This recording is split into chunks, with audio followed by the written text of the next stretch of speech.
ইসলামে প্রেম ভালোবাসা কেন হারাম? কারণ কোনো ব্যক্তির উদ্দেশ্য যদি হয় ভবিষ্যতে এর মাধ্যমে বিবাহ বন্ধনে আবদ্ধ হওয়া, তাহলে সে কেন প্রেম করতে পারবে না, যার মাধ্যমে হয়তো অপরজন সম্পর্কে, তার চরিত্র সম্পর্কে আরও ভালো ধারণা করা যেতে পারে। এটা ছিল প্রথম প্রশ্ন। আর একজন জানতে চেয়েছেন কিভাবে তিনি নারী পুরুষের অবাধ মেলামেশা এড়িয়ে চলতে পারবেন এবং হারাম সম্পর্ক এড়িয়ে চলতে পারবেন যা ইসলামে নিষিদ্ধ। কিভাবে এই দুটি বিষয়ের ভারসাম্য রক্ষা করা যায়? ওকে, প্রশ্ন করার সময় আপনার দেয়া হাসিটা আমার পছন্দ হয়েছে। সেটি ছিল প্রশ্নটির মধ্যে আমার প্রিয় অংশ।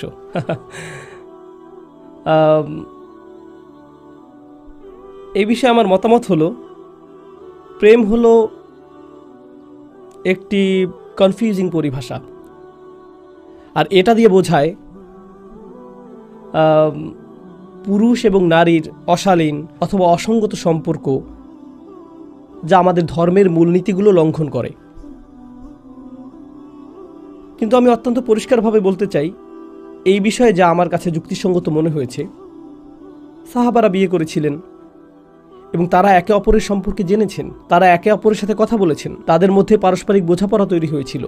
এমনকি তারা এমন অবস্থায় পৌঁছেছিলেন যখন বলেছেন, আপনাকে আমার পছন্দ হয়েছে, আমি আপনাকে বিয়ে করতে চাই। ঠিক আছে, তাহলে আমার পরিবারের সাথে কথা বলুন। এরকম ঘটেছে। স্বাভাবিক শালীন মাত্রার মধ্যে কথোপকথন আমাদের ধর্মে সম্পূর্ণরূপে বৈধ। যদি আপনি মনোযোগ সহকারে মদিনার জীবন অধ্যয়ন করেন, সাহাবীরা কিভাবে মদিনায় বসবাস করেছেন, মদিনায় নারী এবং পুরুষের ব্যবহার একে অপরের সাথে কেমন ছিল, আপনি পাবেন যে আমরা যেরকম চরম পৃথকীকরণের কথা বলে থাকি, আসলে মদিনাতে সেরকম কিছু ছিল না। সম্মানপূর্ণ একটা যোগাযোগ ছিল, স্বচ্ছ একটা যোগাযোগ ছিল। এই সচেতনতা সহকারে যে আমাদের ধর্মের কিছু মূলনীতি আছে যা আমাদের মেনে চলতে হবে। আপনাদেরকে বলছি, এতে কোনো সমস্যা নেই। যখন আপনি বিশ্ববিদ্যালয়ে পড়ছেন, কিছুদিনের মধ্যেই পড়াশোনা শেষ হবে, শীঘ্রই চাকরিতে যোগ দিবেন, আর আপনি কাউকে পছন্দ করেন, এটা হারাম না। অপরজনকে জানানো যে আপনি তাকে পছন্দ করেন এবং বিবাহ বন্ধনে আবদ্ধ হওয়ার জন্য কথোপকথনের আগ্রহ ব্যক্ত করা হারাম না। কিন্তু হ্যাঁ, আপনি যদি একান্তে সময় কাটানো শুরু করেন আর আপনারা নির্জন স্থানে একে অপরের সাথে রাত 3টা পর্যন্ত কথা বলেন এবং এ জাতীয় অন্যান্য কাজ করেন, তাহলে আপনি বিপদসীমার মধ্যে প্রবেশ করছেন। কিন্তু আপনি সম্মানের সাথে প্রকাশ্যে স্বচ্ছতা সহকারে কারো সম্পর্কে জানার জন্য কথা বলতে পারেন। এমনকি মেয়েরাও যারা এখানে বসে আছে, তারা তাদের বাবাকে বলতে পারে যে বিশ্ববিদ্যালয়ের এক ছাত্র আমার সাথে কথা বলার প্রস্তাব দিয়েছে, আমিও তার সাথে কথা বলে দেখতে চাই, আপনি কি এতে সম্মত আছেন? এটা ঠিক আছে, এরকম করাতে কোনো সমস্যা নেই। আমাদের ধর্মীয় সাহিত্যে এরকম কিছু আমার চোখে পড়েনি যেখানে বলা হয়েছে যে এতটুকু পরিমাণ পারস্পরিক যোগাযোগ কোনোভাবে দোষণীয়। কিন্তু আপনি যদি কাউকে না জানেন, তার ব্যক্তিত্ব, তার পছন্দ অপছন্দ, তার হাস্যরসের অনুভূতি ইত্যাদি সম্পর্কে মোটামুটি ধারণা না নেন, আর আপনি যদি শুধু বলেন তাকে দেখে মনে হয় যে সে নামাজ আদায় করে, তার দাড়ি রাখা যথেষ্ট বড়, আমার মনে হয় এটুকুই যথেষ্ট, তাহলে আপনি হয়তো বিপর্যয়ের শিকার হতে পারেন। এরকম দম্পতি হয়তো 1 মাসের ব্যবধানে একে অপরকে ঘৃণা করা শুরু করতে পারে।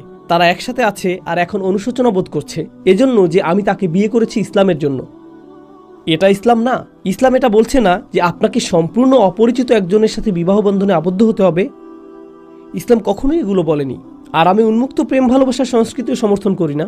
ইসলাম আমাদেরকে শালীনতাপূর্ণ কিছু দিক নির্দেশনা দিয়েছে, সেই সকল দিক নির্দেশনা অনুসরণ করুন। এমন কারোর সাথে পরিচয়, জানাশোনার মধ্যে কোনো সমস্যা নেই যার সাথে আপনি বিবাহ বন্ধনে আবদ্ধ হতে আগ্রহী। আমরা পশ্চিমা সভ্যতার মতো এরকম উদারপন্থীও না যেখানে ক্রয়ের আগে পরখ করে নেওয়ার নীতি মানা হয়। আর আমরা অন্যদিকেও চরমপন্থা অবলম্বন করি না যেখানে আপনি কিছু দেখলেন না আর আপনার মা বললেন এই মেয়েটিকে বিয়ে করো, আর অমনি আপনি বিয়ে করে ফেললেন। এটা এরকমও না। একজন পুরুষ অথবা নারী হিসেবে আপনার নিজস্ব পছন্দ অপছন্দ আছে আর আপনার অধিকার আছে যাচাই বাছাই করে দেখার। আর যখন কথা বলার সময় আসবে তখন আপনি যদি অপ্রস্তুত হয়ে যান আর বলেন আপনি যা বলবেন তাই ঠিক, আমি সন্তুষ্ট, বিয়ের পরে তো আর আপনি এরকমভাবে কথা বলবেন না। তখন ঝগড়া এত জোরে হবে যে স্বামীও বলবে তোমার এরকম পরিবর্তন কেন? প্রথম দেখায় তোমার কণ্ঠস্বর তো এত উঁচু ছিল না, তুমি বলেছিলে কোনো সমস্যা নেই, এখন তো দেখছি সব কিছুতেই সমস্যা, কি হয়ে গেল এখন? এটা এজন্য যে আমাদের পছন্দ অপছন্দ, আমাদের সীমা, আমাদের স্বাচ্ছন্দ্যের মাত্রা সম্পর্কে স্বচ্ছ কথোপকথনের ক্ষেত্রে আমরা অত্যন্ত ভীত। যদি একটি ছেলের নিজস্ব নিয়ম নীতি থাকে এবং তার হবু স্ত্রীকে বলে আমি খুবই অস্বস্তি বোধ করব যদি আমার স্ত্রী এটা এটা এবং এটা করে, এই ব্যাপারে আপনার মতামত কি? এরপর মেয়েটি বলল আমি এটা পছন্দ করব না যদি আপনি সোশ্যাল মিডিয়ায় অন্য মেয়েদের সাথে কথা বলেন, আমার জন্য এটা হবে অস্বস্তির কারণ। আপনি আপনার সীমারেখা সম্পর্কে আলোচনা করতে পারেন।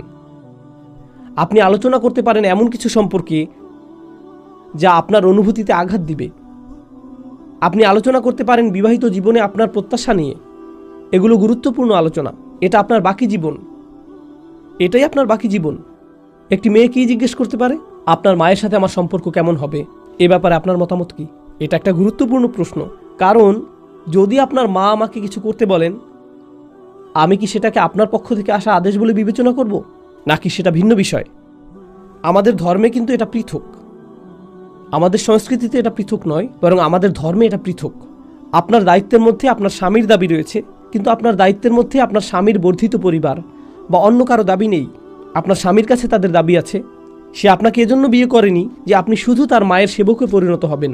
সে আপনাকে বিয়ে করেছে কারণ সে আপনার সাথে সম্পর্ক তৈরি করতে চায়, যেখানে সে আপনার দেখাশোনা করবে এবং আপনি তার দেখাশোনা করবেন। আপনি এই বিষয়ে আলোচনা করতে পারেন, এই বিষয়গুলো পরিষ্কার করে নিতে পারেন। এ জাতীয় গুরুত্বপূর্ণ বিষয় আলোচনা না করে ব্যয়বহুল নিকাহ, গায়ে হলুদ, বৌভাত, পার্টি এগুলো সব হয়তো হবে। এরপর 2 মাস পরে আবার শুরু হবে নাটক, কান্নাকাটি, প্লেট ভাঙা, চিৎকার চেঁচামেচি, হতাশা। আগেই ঝামেলা এড়ানোর চেষ্টা করুন। আমাদের ধর্ম অস্বাভাবিক বাধ্যবাধকতা আরোপ করেনি।